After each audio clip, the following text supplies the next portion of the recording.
আজকে দেশি মোরগের ঝাল রান্না হবে। দেশি মুরগির ঝাল রান্না করব। এখানে 1 কেজি মাংস।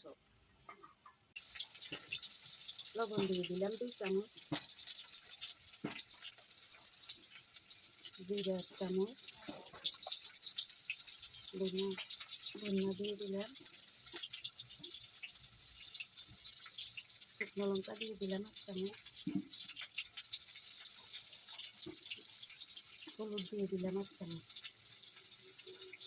কাঁচা লঙ্কা বাটা, পেঁয়াজ বাটা, রসুন বাটা, আদা বাটা, দুটো পেঁয়াজ দিয়ে দিলাম,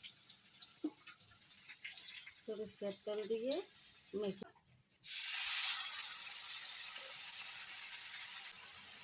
মাংসগুলো ভালো করে কষিয়ে নেব।